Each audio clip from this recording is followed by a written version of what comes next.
ये जो स्टेजिंग की बात आ रही है डॉक्टर चतुर्वेदी, जो अब पेशेंट्स आते हैं, क्या अभी भी आपके पास ऐसे पेशेंट्स आ रहे हैं जो डिलेड स्टेज में हो, तो उससे आपका काम कितना मुश्किल हो जाता है? डिलेड स्टेज पे हमारा काम भी मुश्किल है, आउटकम भी पुअर है, मरीज को भी बहुत नुकसान है, मॉर्बिडिटी बहुत ज़्यादा है। एक तो ये कि आप स्टेज 1 में ट्रीट करते हैं, जुर्गा कर रहे थे, तो 80% क्योर रेट है। हो सकता है फ्लैप ना लगाना पड़े, हो सकता है रेडिएशन ना देना पड़े, सिर्फ सर्जरी हुई काम खत्म हो गया। हो सकता है नेक डिसेक्शन ना करना पड़े, गले पे कोई स्कार नहीं आएगा।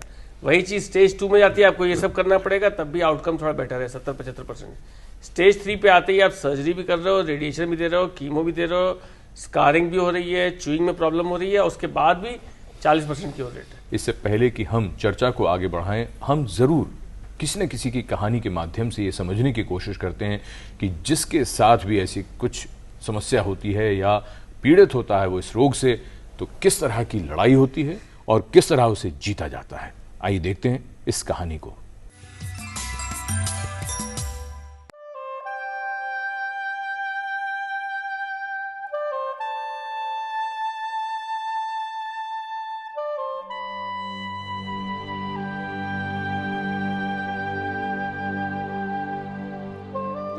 पीते थे, मैंने कहा हाँ पीता था। कब गुटखा जो खाते थे, हाँ खाते थे, और जब तक यानी दारू भी पी लेता था। 32 साल के अशोक को 6 महीने पहले मुंह में छाला होने के कारण खाना खाने में परेशानी हो रही थी। छाला था इसमें, फिर ये छाले के बाद वो जख्म बढ़ गई बहुत ज़्यादा, तभी जो यहाँ पे गांठ बनी, तो ये सब जो कहते थे कि हो जाएगा सही, हो जाएगा सही, और फिर यानी फिर वो गांठ गई फूट, तो ये मैल सा निकलता था। अशोक ने मुंह में छाला होने पर पहले तो इसे छोटी सी समस्या समझा। उन्हें बिल्कुल भी अनुमान नहीं था कि ये किसी गंभीर बीमारी का संकेत हो सकता है। डॉक्टर ने ये बोला था कि ये कैंसर है। मैंने उलझाने की खाई दवा, बदाइयों की खाई, कोई जो फायदा नहीं मिला, तो बदाइयों वालों ने कहा कि दिल्ली जाओ या फिर अलीगढ़ जाओ, तभी फिर हम दिल्ली आए। एम्स में विशेषज्ञ द्वारा जांच करने पर पता चला कि अशोक को मुंह का कैंसर हो गया है। बड़ी स्थिति में है, स्टेज 4 की बीमारी है इनकी, और अभी हमने इनका सर्जरी करवाया है। फैली हुई नहीं है, लोकलाइज्ड है डिसीज अभी, लेकिन सर्जरी कराया है और उसके बाद अभी रेडियोथेरेपी स्टार्ट की है। दिक्कत तो बहुत ज़्यादा पड़ रही है, और ये गुटखा देखने की भी वो नहीं पड़ती अब तो। अशोक ने अपनी गलतियों को स्वीकार तो कर लिया है, मगर काफी देर से। गुटखा नहीं खाएं तो बढ़िया है, और नहीं तो मैं तो खैर मुझे तो हो गया सो हो गया। अशोक को अब भी तंबाकू के सेवन की आदत एक बुरे सपने के रूप में याद है, जिसे वो भूलना चाहते हैं। Total health, DD news. तो ये थी कहानी एक ऐसे शख्स की जिन्हें अपनी गलती का एहसास हुआ और वो ये चाहते हैं कि किसी और को इस समस्या का सामना न करना पड़े। इसलिए बेहतर ये होगा कि हर वो व्यक्ति जो तंबाकू का सेवन करता है खुद ही संभल जाए, क्योंकि वो खतरा बहुत ज़रूरी है जिससे बचा जा सकता है। अगर उससे भी व्यक्ति ना बचे तो बहुत ही बुरी बात है। वापस लौटते हैं चर्चा में। डॉक्टर निगम, स्पीच थेरेपी के बारे में ये कहा जाता है कि स्पीच थेरेपी ख़ास तौर पर अगर कोई समस्या हुई इलाज के बाद तो उसको ठीक करेंगे स्पीच थेरेपी में, या सिखाएंगे कि किस तरह से बोलते हैं। स्पीच थेरेपी की भूमिका जब से व्यक्ति को ये पता चला कि उसे कैंसर है और इलाज के दौरान क्या रहती है? देखिए, जब पता चलता है उस वक्त तो बोलता है, जैसे ये आपने जो दिखलाया है, ये बोल रहा था, बातचीत कर रहा था, उसे ये नहीं पता है कि सर्जरी के बाद क्या होगा, या उसके जब भी उसकी यहाँ पर वॉइस बॉक्स का रिमूवल होगा या जो भी सर्जरी होगी, ट्रीटमेंट, क्या उसकी आवाज़ चली जाएगी या क्या कैसी रहेगी, ये उसे पता नहीं है। तो पहला काम तो ये, हम इससे पहले हम जानना चाहेंगे कि जो यंग ग्रुप है, जैसे ये लड़का था या जो भी है 18-20 साल में, इनको किसी न किसी तरह से एजुकेट करते रहना चाहिए, और विजुअल्स के साथ। जब हम मुंह से बात करते हैं तो इतना भयानक नहीं उसको समझ में आता है, जब वो देखेगा कोई आदमी कि देखो तुमको ये खाने से ये हो गया है, ऐसा हो जाएगा, आवाज़ चली जाएगी जी। तो ये जो एक एजुकेशन प्रोग्राम है जिसको हम अवेयरनेस प्रोग्राम करते हैं, ये ज़रूरी है। अगर हॉस्पिटल में जब पेशेंट आता है तो it is a role of social worker or public health nurse, वो उसको बताती है, उसकी काउंसलिंग होती है। साइकोलॉजिस्ट, जैसे डॉक्टर साहब ने कहा, सब टीम वर्क होता है। साइकोलॉजिस्ट उसको वो करता है कि देर नहीं करना, अभी जो कुछ है अभी बहुत फर्स्ट स्टेज पे है, इसको कर लो, पहला ये काम है। उसके बाद जो केसेस, एडवांस केसेस हैं जिनमें रिमूवल हो गया है, जिनमें वॉइस नहीं है या स्पीच नहीं है, उनको फिर हम लोग स्पीच थेरेपी के लिए तैयार करते हैं। आजकल बहुत सी टेक्निक्स आ गई हैं, और ख़ासतौर से जो लैरिंग्स रिमूवल होता है, तो पहले तो आर्टिफिशियल लैरिंग्स था या हम एसोफेजियल वॉइस से उनको कराते थे। आजकल क्या हो गया है, आजकल ऐसे फ्लैप्स लगा देते हैं कि आदमी अपने उस होल को बंद करके he can talk, he can use his voice. तो एक तो ये हमारा एडवांसमेंट में ये है, लेकिन सब जगह ये नहीं है, कहीं कहीं पर हमें पुराने मेथड्स को भी यूज़ करना पड़ता है। दूसरी चीज़ ये कि खाना निगलने में, स्वैलो करने में एक बहुत बड़ा प्रॉब्लम है। स्वैलोइंग डिसऑर्डर किसी न्यूरोलॉजिकल डिसऑर्डर की वजह से भी हो सकता है और फिजियोलॉजिकल भी हो सकता है जी। उसको भी तैयार करते हैं कि कैसे उसको स्वैलो करना है। बहुत से पेशेंट ऐसे हैं जो खा नहीं सकते, तो वो एक उसकी थेरेपी है, स्वैलोइंग डिसऑर्डर की एक थेरेपी है, वो भी इसी में आती है, उसको भी तैयार करते हैं। ओवरऑल हम कोशिश ये करते हैं कि वो आदमी देखने में और हेल्थ के हिसाब से और बोलने में एक स्वस्थ आदमी दिखाई दे after surgery.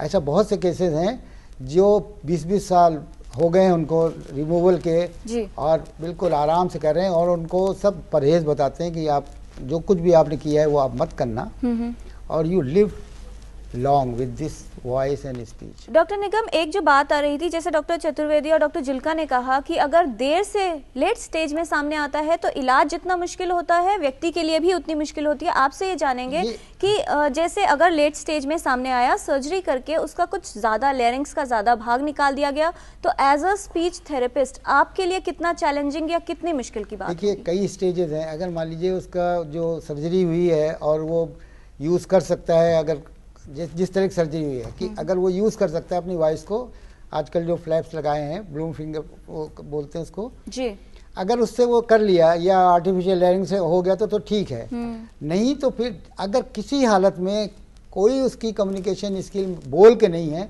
Then the last part is sign language और use paper and pencil. But counselling is very important. अगर उसको इस तरह से तैयार नहीं करेंगे तो वो हताश हो जाएगा जी। अधिकतर केसेस में स्पीच रिकवरी हो जाती है। एक चीज मैं कहना चाहता हूँ, स्टेज 1 लैरिंजियल कैंसर है, तो उसमें वॉइस बॉक्स निकालना ही नहीं पड़ेगा। आप या तो रेडिएशन दीजिए या आप सिंपल लेजर एक्सcision कर दीजिए, बस। दोनों के बहुत बढ़िया रिजल्ट्स हैं। अच्छे earlier the stage better the outcome and less the cost. शुरुआती अवस्था में ही होना चाहिए, शुरू की अवस्था में पकड़ा जाए तो इमीडिएट क्योर, बहुत अच्छे रिजल्ट्स। डॉक्टर जिल्का, एक बात हमें बता दें यहाँ पर आप कि जब भी इसके ट्रीटमेंट की बात आती है तो बहुत सारी चीज़ें इसमें इन्वॉल्व हैं, साथ ही खर्च को लेकर एक बात आती है। तो अवेलेबिलिटी की एक बात हुई, और खर्च, किस तरह की सुविधाएं मौजूद हैं जिससे इसे केटर किया जा सके? देखिए, जैसा कि हम गवर्नमेंट हॉस्पिटल में देखते हैं तो गवर्नमेंट हॉस्पिटल्स में ये तकरीबन फ्री है। फ्री इन द सेंस कि हमारे रेडियोथेरेपी के चार्जेस 750 रुपये पूरी रेडियोथेरेपी, चाहे वो IMRT है, चाहे वो IGRT है, इमेज गाइडेड है, जो भी जितने टेक्निक्स हैं सब 750 रुपए में पूरा हो जाता है। और वो भी कोई कहे कि मैं गरीब हूँ तो उसके माफ़ कर दिया जाता है, तो वो कोई भी फैकल्टी मेंबर माफ़ कर देता है। तो सबसे इम्पॉर्टेंट चीज़ ये है कि स्टेज 1 अर्ली स्टेजेस में, स्टेज 1 और 2 में, जैसा कि हम बच्चों को पढ़ाते हैं कि उसमें single modality treatment is good enough. कई जगह या सर्जरी या रेडियोथेरेपी, लेकिन स्टेज 3-4 में आपको ड्यूअल मोडालिटी यूज़ करनी पड़ती है, सर्जरी फॉलोड बाय रेडियोथेरेपी और वाइस वर्सा, जैसे भी मत आए जो हम बोर्ड में डिसाइड करते हैं जी। दूसरा ये कहना चाहेंगे, जो HPV रिलेटेड कैंसर्स हैं उनका प्रोग्नोसिस इज बेटर। उनके स्टेज 3-4 में 5 ईयर सर्वाइवल 84% है और उसमें, जबकि इसमें 5 ईयर सर्वाइवल 54% है। Tobacco related. अच्छा, हाँ, इतना फर्क है, बहुत फर्क है 5 ईयर सर्वाइवल में। तो ये क्यों है? डिस्पाइट कि HPV रिलेटेड में लिम्फ नोड भी आ जाते हैं स्टेज 3-4 में। अच्छा, HPV रिलेटेड ट्यूमर भी बड़ा होता है, लेकिन ये रिस्पॉन्ड ज्यादा करता है, बहुत अच्छी तरह करता है to treatment of chemo radiation. मतलब तंबाकू का हर जगह नुकसान है, तंबाकू का हर जगह नुकसान है। अच्छा, दूसरा एक और चीज कहना चाहेंगे कि HPV रिलेटेड जो कैंसर्स हैं वो अपने पार्टनर्स को नहीं फैलते। मतलब जो HPV का हेड एंड नेक कैंसर है एक मेल को, उसकी वाइफ को 10 साल बाद भी वो कैंसर नहीं होगा। ये जरूर याद रखना है, क्योंकि टोबैको जैसे हम कहते हैं टोबैको रिलेटेड है, तो तंबाकू का सेवन जो करते हैं पैसिव स्मोकिंग वाइफ्स भी कर रही हैं जी। लेकिन इसमें उसका प्रभाव नहीं पड़ता HPV का, अनलेस एंड अनटिल वो सेक्सुअल मैल प्रैक्टिस यूज कर रहे हैं, जैसा कि मैंने बताया ओरल सेक्स या और सेक्सुअल मैल प्रैक्टिस यूज कर रहे हैं, अनलेस एंड अनटिल वो कर रहे हैं, नहीं तो अदरवाइज उसका प्रभाव नहीं होगा। और अब डॉक्टर जुल्का, हम आपसे ये समझने की कोशिश करें, जब भी इसके इलाज की बात आती है तो ये भी बात लोगों के मन में बहुत रहती है कि इतने वर्षों से जो विज्ञान के क्षेत्र में जो नई नई शोध हो रही हैं, किस दिशा में हम आगे बढ़ रहे हैं, आने वाले दिनों में ट्रीटमेंट को लेकर क्या बदलाव आया है पिछले कुछ वर्षों में? देखिए, सबसे इम्पोर्टेंट चीज़ जो बदलाव आया है वो पर्सनलाइज्ड ट्रीटमेंट। मतलब जैसे सारे स्टेज 1 को हम एक तरह नहीं ट्रीट करेंगे, सारे स्टेज 3 को एक तरह नहीं ट्रीट करेंगे। हर एक पेशेंट इंडिविजुअल है, वो हर एक पेशेंट डिफरेंट है। पर्सनलाइज ट्रीटमेंट का मतलब हम आजकल मॉलिकुलर लेवल पे पहुंच गए। मॉलिकुलर लेवल का मतलब कि हम उसकी जांच जेनेटिक लेवल पे करते हैं, जीनोमिक्स जांच करते हैं। जैसे हेड एंड नेक कैंसर में मैंने बताया HPV रिलेटेड जी, HPV रिलेटेड जो है वो P53 एक ट्यूमर सप्रेसर जीन है, ट्यूमर को सप्रेस करती है, ट्यूमर होने नहीं देती, तो उसको खराबी कर देता है। ये HPV का E6 प्रोटीन है, वो P53 से चिपक के उसको खराब कर देते हैं और कैंसर उभर के आता है। तो ये चीज़ जॉन हॉपकिंस ने देखी, तो उन्होंने क्या किया कि P53 में एक और मॉलिक्यूल चिपका दिया ताकि इसका HPV का प्रोटीन उस पर अटैक ना कर सके जी, तो उसको जीन को खराब ना कर सके। तो ये बहुत बड़ी एडवांसमेंट है। अगर ये वैलिडेट हो जाता है आगे, तो ये जीन थेरेपी जिसे कहते हैं, या फिर जिसे वैक्सीनेशन भी इसके लिए आ सकता है HPV के लिए। वैक्सीनेशन ऑलरेडी आ गया है, जो सर्विक्स में आ गया है वही HPV 16-18, बाइवेलेंट भी है, क्वाड्रीवेलेंट भी है। क्वाड्रीवेलेंट मींस 4 स्ट्रेन्स के अगेंस्ट। डॉक्टर चतुर्वेदी, आपसे जानना चाहेंगे, जैसे एक बार ये बात आ रही थी, डॉक्टर निगम ने कहा कि अवेयरनेस बहुत ज़रूरी है, तो इस दिशा में किस तरह के कदम उठाए जा रहे हैं या किस तरह की प्लानिंग होनी चाहिए जिससे सबको जानकारी भी मिले और कहीं पहले ही बचाव किया जा सके? एक तो प्रिवेंशन के लेवल पे, जैसे हमने कहा कि स्कूल्स में है, वहाँ पे अवेयरनेस बढ़ जाए, वहाँ लॉज का एप्लीकेशन हो जाए।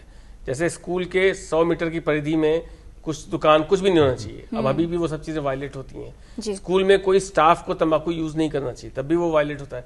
कहने का मतलब अगर जो अवेलेबल लॉज है अगर वो भी इंप्लीमेंट हो जाए इफेक्टिवली तो बहुत फर्क पड़ जाएगा। और लाइकवाइज हर लेवल पे, ये तो प्रिवेंशन है, डायग्नोसिस पे, ट्रीटमेंट में, जैसे बताया आपको इंडियन कैंसर कांग्रेस के बारे में, इन सब चीजों से फाइनली इंडियन कैंसर कांग्रेस के बारे में जरा विस्तार से बता दीजिए हमारे दर्शकों को जी। इसमें क्या है कि जितने मेजर संगठन हैं हमारे देश के, surgical oncologist, medical oncologist, radiation oncologist, Indian society of oncology, जहाँ रिसर्चर्स, बायोकेमिस्ट, जेनेटिक्स एक्सपर्ट्स, इनके अलावा head and neck oncology group, gynae oncology group, breast cancer, सब लोग इन्वॉल्व हैं। सब एक साथ 5 दिन समय बिताएंगे, अलग अलग 10 हॉल्स में अलग अलग ट्रैक्स पर डिस्कशन होगा, और उसमें उम्मीद है कि नए जो पुराने सवाल हैं बहुत सारों के जवाब मिलेंगे, नए सवाल उभरेंगे और नई स्ट्रैटेजीज बनेंगी। पॉलिसी मेकर्स इन्वॉल्व हैं, एडवोकेसी ग्रुप्स इन्वॉल्व हैं, लास्ट डे पेशेंट्स का प्रोग्राम रखा गया है, पैलिएटिव केयर का प्रोग्राम रखा गया है, इन सब चीज़ों पे focus. It's a very comprehensively planned conference, जिसमें कि हमें उम्मीद है कि हमारी बहुत ग्रोथ होगी हमारे साइंस की। जी, इस तरह के कदम डॉक्टर जुल्का बहुत अहम है। इसी तरह से अगर बात की जाए ओवरऑल सोसाइटी के तौर पर, या जैसे डॉक्टर चतुर्वेदी ने कहा कि स्कूल्स के आसपास इस तरह के सिगरेट्स या टबैको प्रोडक्ट्स अवेलेबल नहीं हो तो अच्छा है। गुटखा वगैरह ये 100 मीटर में जैसे गवर्नमेंट ने रूल तो बना दिया, लेकिन इम्प्लीमेंट कहाँ हो रहा है? बच्चे जाते हैं, क्योंकि हमें स्कूल लेवल पे ये टैकल करना है। ये नहीं कि अवेयरनेस बड़ों को करनी है, बड़ों को तो करनी है, लेकिन स्कूल लेवल से ही